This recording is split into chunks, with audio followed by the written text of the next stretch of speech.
Olá pessoal, professora Michele de inglês, da plataforma Gonçalves Dias, aqui com vocês mais uma vez no projeto do Governo do Estado do Maranhão, através da Secretaria de Estado de Educação, oferecendo para vocês um cursinho preparatório para o Enem e para o PAIS-OEMA. Nossa dinâmica está sendo analisar e resolver questões desses exames, do Enem e do PAIS-OEMA, de diferentes etapas, para poder ajudar vocês nesse processo de resolver essas questões e para fazer revisão de alguns conteúdos que são bem elementares e que são frequentes nessas avaliações. No caso de língua estrangeira, vocês já sabem que o foco é leitura e interpretação. E ao longo das nossas aulas, eu venho falando para vocês principalmente sobre as estratégias de leitura. Buscar aquilo que você já sabe, procurar as palavras cognatas, fazer leituras dinâmicas, são exercícios que vão te ajudar bastante nessas avaliações, tanto do Enem quanto no PAIS-OEMA. Lembrando que apesar das duas avaliações tratarem de leitura e interpretação, a abordagem que elas oferecem é um pouquinho diferente. Então, para você se preparar, acesse as nossas apostilas no PDF, que vai ficar disponível durante a exibição desse vídeo, e aí você consegue pegar essa apostila, analisar esses textos e praticar a sua habilidade de leitura e interpretação, certinho? Então, vamos lá, a gente começar. Trouxe para vocês uma questão do Enem PPL, que é aquele Enem voltado para as pessoas privadas de liberdade, em termos de comparação com o Enem geral. As provas focam também em leitura e interpretação textual, por isso que eu trouxe para vocês. E a gente vai sempre começar pelo enunciado, para a gente já ter uma ideia do assunto e do que nós temos que procurar, e voltamos para o texto para analisar o tipo de leitura mais apropriado para aquela questão. Então, vamos lá. Primeira questão. O autor dessa carta se reporta ao editor de um jornal para... Então, eu já sei que esse texto que está apresentado ali em inglês é uma carta. É um texto que foi produzido por uma pessoa, enviado para outra, com um objetivo ou um propósito específico. Aqui a gente está falando que ele enviou para um editor. Ou seja, é aquele tipo de sessão que a gente tem em jornais, em revistas ou agora nos meios eletrônicos de interação entre o leitor e quem produziu aquela matéria. Olha, eu não gostei da matéria, eu achei que não tá boa, olha, parabéns pelo que você produziu. Então é esse tipo de texto. Então nós vamos tentar analisar se nessa carta a gente tem uma crítica à matéria, a gente tem, nesse caso, um comentário sobre manipulação de estudante, sobre atacar uma comunidade, revelar uma premonição ou propagar desinformação. Então vamos lá analisar a carta. Letter to the editor, carta para o editor. Aqui você tem os detalhes da pessoa, Michael Gerson, tem uma data, foi numa terça-feira, uma coluna de opinião que foi escrita, e aí ele dá as aspas, quer dizer, ele pega o que a pessoa falou.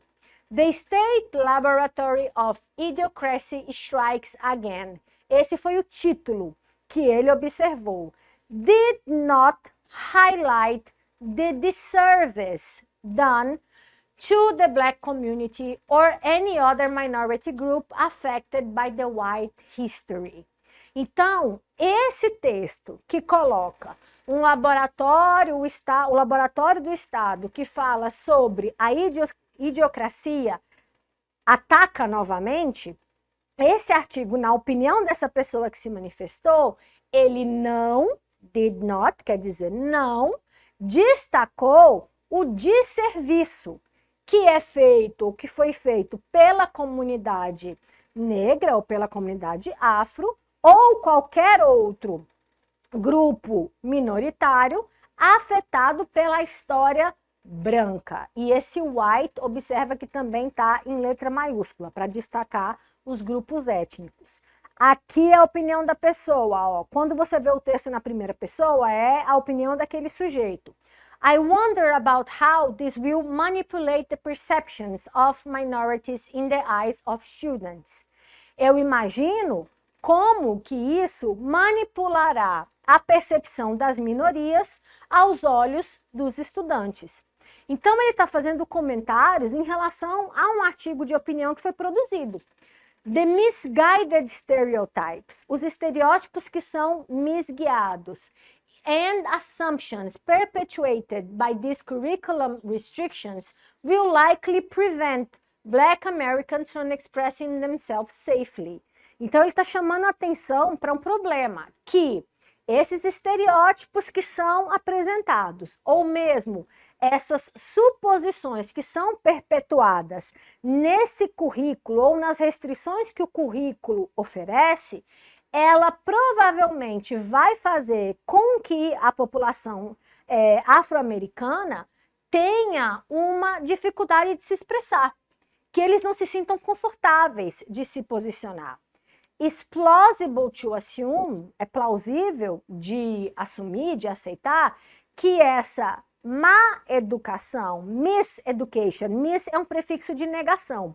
Então, que essa má educação ao longo de várias gerações pode criar um senso de falso conforto para os afro-americanos. Então, você percebe ao longo do texto e de todos os parágrafos que está tendo uma crítica, que a gente está observando que a matéria que foi produzida não agradou aquela pessoa que sentiu a necessidade de se manifestar comentando sobre o artigo de opinião. Às vezes a gente tem uma dificuldade de entender o contexto, porque no texto que nós lemos não aparece a matéria original, mas a gente percebe pelo tom, pelo uso de palavras com conotação negativa, que o foco da carta para esse editor é crítica, tá bom? Então é interessante vocês observarem, por exemplo, esse tipo de utilização e de argumentação. A adjetivação, se ela é mais negativa, o tom é mais crítico. Se é algo positivo, é mais de elogio. Então você vai identificando por essas utilizações de adjetivos ou adjetivação, como eu já mencionei. Outra questão do Enem. A crítica do livro de memórias de Michelle Obama, ex-primeira-dama dos Estados Unidos, aborda a história das relações humanas na cidade natal da autora. Nesse contexto, o uso do vocábulo unthinkable ressalta que o nosso foco nesse vídeo de agora é destacar diferentes tipos de textos informativos que são apresentados na prova do Enem. Quando a gente fala de texto informativo, a gente está falando de vários gêneros. Então, você pode ter a notícia, você pode ter um artigo de opinião, você pode ter um editorial, você pode ter um texto narrativo. Então, você pode ter textos que vão se basear em fatos ou em opiniões e que vão ter características estruturais muito demarcadas. Por exemplo, os textos informativos são sempre textos em prosa. São textos que você vai encontrar a linguagem objetiva e não a subjetividade, como, por exemplo, nós vamos ver em outras aulas que vão falar de poema. O foco não vai ser necessariamente em emoções, em percepções, em tons de fala ou de percepção do eu lírico. O foco das perguntas vai ser um foco mais objetivo. Ao falar dessa situação, o comando diz o seguinte: nesse contexto, então no contexto das memórias da Michelle Obama, o uso do vocábulo unthinkable, ele ressalta o quê? Olha que essa pergunta, ela retoma algo que eu falei num vídeo anterior, tá? Se você não assistiu, vai lá e acessa. Que é aquele tipo de questão que destaca uma palavra. Quando você tem esse tipo de situação, é importante que você localize essa palavra no texto para fazer aquela leitura específica, tá? Então, unthinkable. Outra dica, não analise palavra isolada. Por mais que você conhecer o significado de uma palavra pode te ajudar, você sempre tem que lembrar que essas palavras, elas fazem parte de um contexto. Então, às vezes, o contexto em que aquela palavra está inserido modifica o sentido que ela possui. Para deixar claro para vocês, unthinkable, palavra isolada. Se você analisa essa palavra em partes, é um prefixo de negação, think é o verbo pensar, able é um sufixo que dá a ideia de condição. Unthinkable, ao pé da letra, significa impensável. Pronto, vai todo mundo aqui e marca a letra B. A mudança de nome era impensável, porque unthinkable é impensável. O que aconteceu? Todo mundo errou, porque a resposta certa não é impensável. Por quê? Porque as palavras dentro de um contexto, elas podem assumir outro significado. Então, vamos para o texto para a gente analisar o significado da palavra. A palavra unthinkable é a última palavra do texto. Então, a gente tem que fazer uma leitura um pouquinho anterior. Lembra que lá no enunciado ele falou, é um relato do livro de memórias da Michelle Obama. O que a gente sabe da Michelle Obama? Uma mulher negra, que foi primeira-dama dos Estados Unidos, que, de acordo com o que ele coloca no texto, sofreu discriminação nos Estados Unidos, como a gente conhece, uma história muito marcada por períodos específicos de segregação racial, então o texto vai colocando isso. Ele faz um resgate que não está necessariamente associado à análise da palavra unthinkable, mas eu vou comentar com vocês aqui. Quando a Michelle Obama lembra lá da terra natal dela, dos ancestrais, ela chama a atenção que as mulheres negras raramente eram chamadas de Miss ou Mrs. O que é o Miss ou Mrs? É o pronome de tratamento que se usa para demonstrar respeito. Vocês já devem ter visto em filme, série, que, por exemplo, eles não chamam o professor de Michele, como a gente vê aqui no Brasil. Eles chamam pelo sobrenome. Senhora Silva, senhorita fulana de tal. Então, existe uma relação diferente na forma de tratar o outro. Mas as mulheres negras não tinham esse tipo de tratamento. Diferente das outras mulheres, as mulheres negras eram chamadas pelo primeiro nome. Ou, em alguns casos, elas eram chamadas por apelidos. Gal, que é como se eu falasse, ei menina, onde tia, como se fosse uma pessoa mais velha. Ou, em alguns casos, até algo worse, quer dizer, algo pior. Aí ele vai continuando o texto e vai falando sobre essa situação de como as mulheres negras não tinham esse mesmo tratamento que as outras mulheres, principalmente no Sul. E aí ela conta nesse livro de memórias como se fosse uma anedota, uma situação. Um casal teve uma filha na década de 70, no Texas, que fica no sul dos Estados Unidos, e eles colocaram no nome da filha, o primeiro nome dela, Miss. O nome da menina era Miss. E isso fez com que as pessoas que quisessem chamar aquela menina tinham que chamar ela de Miss. Então foi uma forma de obrigar que aquela menina recebesse o mesmo tratamento. Então eles usaram uma estratégia para poder fazer isso, para que a filha deles, uma menina negra, fosse chamada pelo tratamento, pronome de tratamento correto. O nosso foco é aqui, ó, na palavra unthinkable. Então, depois que ela descreve toda essa forma de como as mulheres negras eram tratadas, ela diz aqui no final, they were by definition, they, as mulheres negras, eram por definição not ladies. Não eram damas, não eram senhoras como as outras mulheres. The very idea of a black woman as a first lady of the land, well, that would have been unthinkable. Então ele coloca a mera ideia de uma mulher negra chegar à posição de primeira-dama nos Estados Unidos, bom, isso era algo impensável. Esse impensável usado nesse contexto, ele serve para representar que a ascensão social, que essa menina negra chegar a uma posição tão importante, era algo improvável. Então, olha como palavras com sentido parecido podem ser utilizadas no texto, tá bom? Esse impensável aqui, ele é um distrator. Se você tivesse analisado a palavra isoladamente, você teria marcado a resposta errada.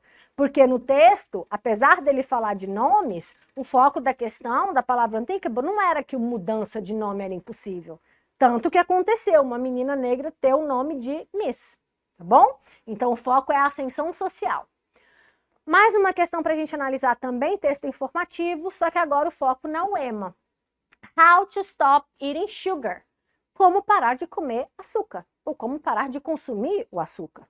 É um texto informativo, foi produzido por esse autor aqui. Quando vocês virem essa preposição by e logo depois o nome, é a autoria do texto.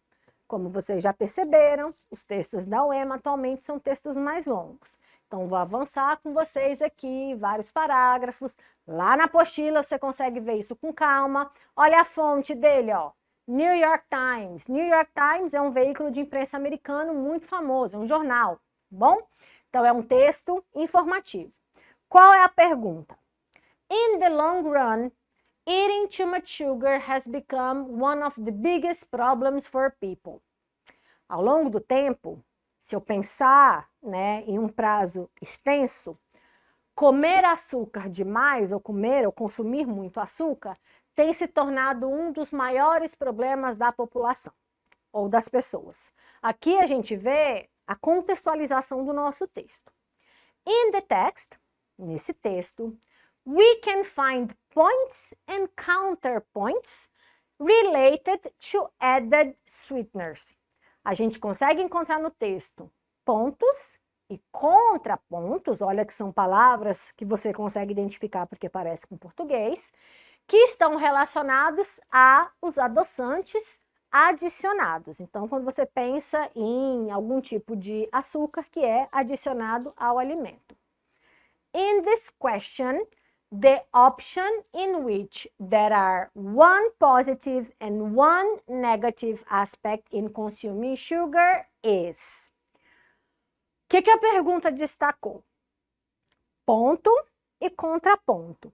Se eu tenho ponto e contraponto, se eu tenho positivo e negativo, quer dizer que eu tenho que achar uma alternativa, letra A, B, C, D ou E, que vai trazer duas coisas opostas. Para eu encontrar a resposta, você pode ir para o texto, pode ler, fazer aquela leitura geral, tentar achar as palavras, tal e tal. Mas uma forma de você responder esse tipo de pergunta, quando ele coloca para você oposição, é você procurar palavras de ligação. A UEMA gosta muito desse tema, tá? São as conjunções, os marcadores discursivos. Então, se você tem que achar um ponto e um contraponto, algo positivo e algo negativo, você tem que achar duas informações no texto que são opostas entre si. Então, vamos analisar o que aparece aqui. Letra A. Added sweeteners are consumed too much once we're surrounded by them. Os adoçantes são consumidos porque a gente tem um monte ao nosso redor. Tem contraponto aí? Não. Ele está dando uma afirmação. Letra B. Their ultimate driving force behind diabetes and obesity decrease. Está falando que os açúcares, eles são a força por trás da diabetes e do decréscimo ou da queda da obesidade. Isso faz sentido? Não. O consumo de açúcar em excesso causa a obesidade. Letra C. They eat less sugar besides the pleasure of eating them frequently. Eles, as pessoas, comem menos açúcar, apesar do prazer de comer o açúcar frequentemente. Uma está complementando a outra. Letra D. Modern diet problems are based on simple carbohydrates consumed.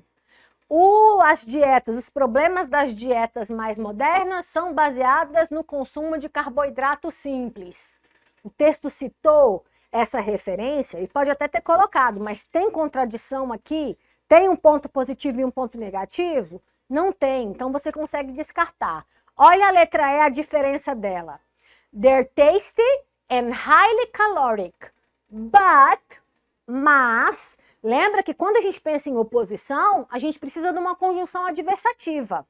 Mas, porém, contudo, todavia, e em inglês essas palavras também existem, tá bom? Em outras aulas na plataforma Gonçalves Dias vocês encontram. But significa mas. Então, o que essa frase está dizendo? Eles, no caso, os açúcares, são gostosos e são altamente calóricos, isso é um fato, mas eles não fazem você se sentir satisfeito. Você não sente saciedade quando você o consome. Pensa, por exemplo, num bombom. Você come um, aí você quer outro, e quer outro, e quer outro. Então, é essa ideia do contraponto. Ele chama a atenção para uma coisa e destaca um efeito negativo. Isso é o ponto e o contraponto, ou o positivo e o negativo. Mais uma questão para a gente analisar. Outra carta para o editor falando de um assunto semelhante, que é a questão do consumo do açúcar. Também informativo, texto do Washington Times. Nós vimos na UEMA New York Times, agora no Enem a gente vê o Washington Times. Também é um veículo de imprensa americano. A pergunta: ao abordar o assunto obesidade em uma sessão de jornal, o autor defende o consumo liberado do açúcar, aponta a gordura como um grande vilão da saúde, demonstra acreditar que a obesidade não é preocupante, por essa você já descarta. Letra C, indica a necessidade de mais pesquisas sobre o assunto. E letra E, enfatiza a redução de ingestão de calorias pelos americanos. Quando eu olho para o texto, olha que esse texto, como é um texto informativo, ele é um pouquinho maior. Letter to the editor, a carta também para o editor. Sugar fear mongering unhelpful. O que isso quer dizer? Assustar as pessoas sobre o consumo do açúcar não ajuda. É isso que essa pessoa que escreveu a carta está comentando. Cita o artigo original, a obesidade é uma doença, e aí ele faz a construção, né, da argumentação dele. O que a gente quer saber é, como um todo, o que o texto está falando. As pesquisas científicas fortemente indicam que a obesidade é resultado do excesso de caloria. Até aí, a gente está vendo o fato e também de estilo de vida sedentário. De fato, os americanos consomem um total de calorias mais alto do que era feito no passado. Aqui cito uma estatística, de acordo com o Departamento dos Estados Unidos, Departamento da Agricultura dos Estados Unidos, um total per capita de calorias, e ele vai dando esses dados que vocês conseguem identificar porque são números.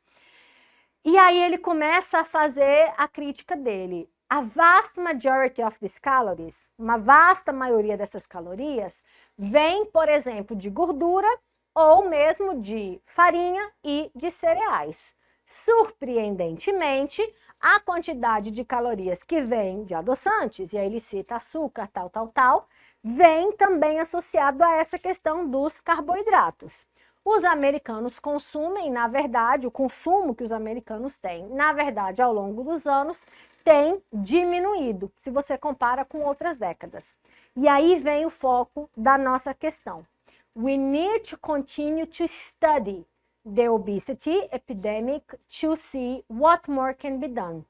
But demonizing one specific ingredient accomplishes nothing and raises unnecessary fears that get in the way of real solutions.